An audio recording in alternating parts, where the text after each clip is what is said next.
दोस्तों, ये जो डाटा अभी आप देख रहे हैं ये पॉपुलेशन डाटा है 2011 का। और इसमें कोई भी ये नहीं कह सकता, कोई भी ये नहीं बोल सकता कि नहीं भाई ये तुम ऐसे अपने मन से बोल रहे हो, क्योंकि ये साक्षात प्रमाण है। और ये जो है खुद गवर्नमेंट ऑफ इंडिया का वेबसाइट है। तो इस पे आप देख रहे हैं पॉपुलेशन डेंसिटी और पॉपुलेशन के हिसाब से भी सब कुछ आप देख पा रहे हैं। तो मैं आपको बता दूं कि आखिर आंध्र प्रदेश में पूरे इतने ज़िले क्यों नहीं हैं पॉपुलेशन के हिसाब से। आप ये देख लें कि 38 ज़िले आते हैं टोटल बिहार में। उसमें से मैं आज 20 ज़िलों की बात करने के लिए जा रहा हूँ। उस 20 ज़िलों में मात्र आंध्र प्रदेश के 3 ज़िले हैं। आप ये सोच लें, जबकि पूरे आंध्र प्रदेश में बहुत सारे ज़िले आते हैं पूरे बिहार में आंध्र प्रदेश के, लेकिन 20 ज़िलों में केवल 3 ज़िले क्यों हैं। तो सबसे पहले आप देख लें, ये जो डाटा है पटना 1 नंबर पे। पटना, पूर्वी चंपारण, मुजफ्फरपुर, मधुबनी, गया, समस्तीपुर, सारण, दरभंगा, पश्चिमी चंपारण, वैशाली। तो ये टॉप 10 में तो एक भी नहीं है आंध्र प्रदेश के। फिर सीतामढ़ी, सिवान, पूर्णिया, कटिहार। तो फिर 14वें नंबर पे कटिहार आता है, 15वें नंबर पे भागलपुर, 16 नंबर पे बेगूसराय आता है। लेकिन मैं बेगूसराय काउंट नहीं कर रहा हूँ क्योंकि साउथ बेगूसराय का इसमें उतना ज़्यादा डेंसिटी नहीं है। फिर है 17 नंबर पर रोहतास, 18 नंबर पर नालंदा, 19 नंबर पे अररिया, फिर भोजपुर। तो आप ये देख लें कि इसमें एक भी ज़िले इन 3 ज़िलों को छोड़कर आंध्र प्रदेश में आते ही नहीं है। तो ऐसा क्यों है? आंध्र प्रदेश की पॉपुलेशन इतनी कम क्यों है? पॉपुलेशन डेंसिटी इतनी कम क्यों है? तो आप ये देख लें कि इसका सबसे बड़ा जो कारण है वो ये है कि यहाँ पर जो एक लेहमैन की जो पॉपुलेशन है आंध्र प्रदेश में वो बहुत कम है। लेहमैन मतलब कि कमाने खाने वालों की जो पॉपुलेशन है वो बहुत कम है। और यही आंध्र प्रदेश को पूरे बिहार से अलग बनाता है। मैं आपको बता दूं कि जो कमाने खाने वालों की जो पॉपुलेशन रहती है वो बहुत अधिक होने के कारण ही वहाँ से ज़्यादा माइग्रेशन होता है, लेकिन आंध्र प्रदेश में माइग्रेशन बहुत कम होता है दूसरे स्टेट में। तो ये है सबसे पहला कारण। दूसरा कारण ये है कि यहाँ पे ज़्यादातर लोग नौकरशाही लोग हैं, जिन्हें आंध्र प्रदेश के बारे में नहीं पता है वो जाएं पता करें, आंध्र प्रदेश की ग्राउंड रियलिटी को जाएं पता करें। जो नौकरशाही का मतलब ये होता है कि तनख्वाहदार होते हैं, या तो प्राइवेट जॉब करते हैं या तो सरकारी जॉब करते हैं। तो उनकी जो रहती है मतलब वो लोग तनख्वाहदार होते हैं, कोई लेह काम नहीं करते हैं।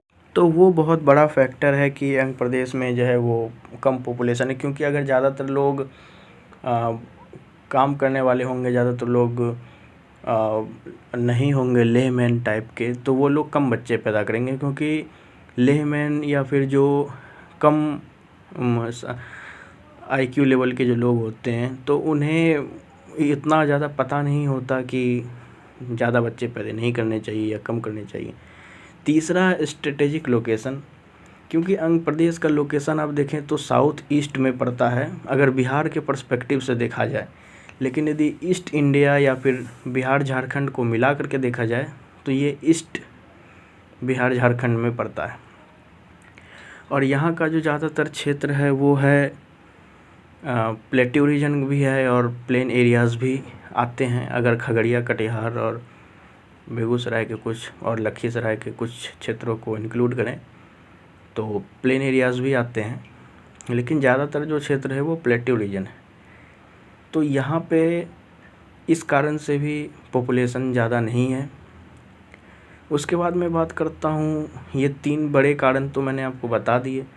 चौथा कारण है कि यहाँ पे जो माइग्रेशन है वो जो है ज़्यादा हुआ है 19th या 20th सेंचुरी में माइग्रेशन हुआ है। उसके बाद यहाँ पे माइग्रेशन ज़्यादा हुआ ही नहीं। मतलब आप लोग बोलोगे कि यार ये बंदा कभी बोलता है माइग्रेशन हुआ है, फिर बोलता है माइग्रेशन नहीं हुआ है। मैं ये बोलता हूँ कि माइग्रेशन भोजपुर से हो रहा है, माइग्रेशन मिथिला से हो रहा है। एक्सेस अमाउंट में माइग्रेशन हो रहा है, एक एरिया को मैं वहाँ पे डोनेट करता हूँ। यहाँ पे मैं माइग्रेशन बोल रहा हूँ ओवरऑल टर्म पे। तो ओवरऑल टर्म पे जो माइग्रेशन है वो अंग प्रदेश में जो हुआ है वो 19th सेंचुरी में हुआ है, लेकिन 21st सेंचुरी में ये बढ़ा है। इसे हम लोग घटाएंगे, इसको घटाने का काम चल रहा है। और उसके बाद ये चौथा पॉइंट तो ये था। पांचवा पॉइंट में बात करूं तो इसका सबसे बड़ा कारण ये है कि ये अपने आप में ना एक हाईलाइटेड रीजन नहीं है, ओवररेटेड रीजन नहीं है अंग रीजन। क्योंकि आप ये देखें कि भोजपुर तो ओवररेटेड रीजन है, मिथिला भी अपने आप में ओवररेट होते जा रहा है। और दूसरी बात ये है कि मिथिला और सीमांचल का जो इलाका है वो मिनी बांग्लादेश धीरे धीरे बनते जा रहा है। पूर्णिया और सहरसा वगैरह की अगर आप देखें, किशनगंज वगैरह की, तो ये मिनी बांग्लादेश बनते जा रहा है धीरे धीरे। वहाँ की घनत्व तो बहुत ज़्यादा बढ़ गई है, जबकि ऐसी बात नहीं है कि वो बहुत ज़्यादा अर्बनाइज्ड सिटी है सीमांचल और कोसी का इलाका, लेकिन वहाँ पे बढ़ रही है ना, बहुत ज़्यादा डेंसिटी बढ़ रही है। क्योंकि वहाँ पर घुसपैठियों का और बांग्लादेशियों का बहुत ज़्यादा अफेक्ट पड़ा है सीमांचल के क्षेत्रों में। और दूसरी बात ये भी है कि वही कमाने खाने वाले लोगों की जो मानसिकता है वो मैंने आपको बताई। तो ये थी मतलब मज़दूर टाइप के लोगों को, यहाँ पे मैं मज़दूर लोगों को नहीं नीचा दिखा रहा हूँ, मज़दूर टाइप की मेंटलिटी जो है, जो कि एक घटिया मेंटलिटी, मज़दूर में भी एक अच्छी मेंटलिटी होती है, घटिया मेंटलिटी होती है, जो कि मतलब महुआ पे के आएंगे, दारू पे के आएंगे, बस अपना काम किए फिर बच्चे पे बच्चे पैदा कर रहे हैं, वो मेंटलिटी। तो वो जो है वहाँ पे ज़्यादा है, तो इसी कारण से है। और मैं बात करूँ अब इसके लास्ट बात की कि ये फ़ायदेमंद है अंग प्रदेश के लिए या नुकसानदेह है, तो ये मैं बता दूं कि ये अंग प्रदेश के लिए एकदम एब्सोल्यूट फ़ायदेमंद है। और फ़ायदेमंद इसलिए है क्योंकि जहाँ पूरा बिहार पॉपुलेशन की चपेट में है, इतनी ज़्यादा आबादी बढ़ गई है, वहीं अंग प्रदेश अछूता है अगर इस चीज़ से, तो इसका सबसे बड़ा श्रेय है अंग प्रदेश के लोगों का। और हम जैसे लोग जो कि हमेशा जागरूक रहते हैं अंग प्रदेश को लेकर, तो यही सबसे बड़ा श्रेय है। और पॉपुलेशन अगर हम लोगों का अभी ही बहुत ज़्यादा बढ़ जाएगा तो फिर अंग प्रदेश के विकास में बहुत ज़्यादा जो अंग प्रदेश का पैसा है वो खर्च होगा। क्योंकि आप ये देखें कि ज़्यादा लोग होंगे तो सरकार को ज़्यादा पैसा लगाना पड़ेगा सभी के लिए।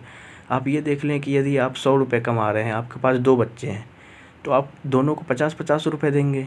यदि आपके पास 4 बच्चे हैं तो एक बच्चे को 25 रुपये मिलेगा, तो जो 50 रुपये एक बच्चे को मिला, एक बच्चे को 25 रुपये मिला, तो 50 रुपये वाला अच्छे से अपना ज़िंदगी जी पाएगा ना, 25 रुपये वाला तो नहीं जी पाएगा। तो यही कारण है कि भोजपुर मिथिला की जो आज बहुत सारी जो आबादी है वो जाहिल है और उतनी ज़्यादा नहीं है। मतलब मैं पूरी क्षेत्र को नहीं बोल रहा हूँ, वैसे लोगों को बोल रहा हूँ जो कि ऐसा हैं। तो यही कारण है। और हालांकि हमारे क्षेत्र पर भी अब इसका इफेक्ट पड़ रहा है, लेकिन धीरे धीरे इसको ख़त्म किया जाएगा। तो इसी के साथ मैं इस वीडियो को समाप्त करता हूँ। जय हिंद, जय भागलपुर, जय अंग प्रदेश, अंगिका भाषा जिंदाबाद।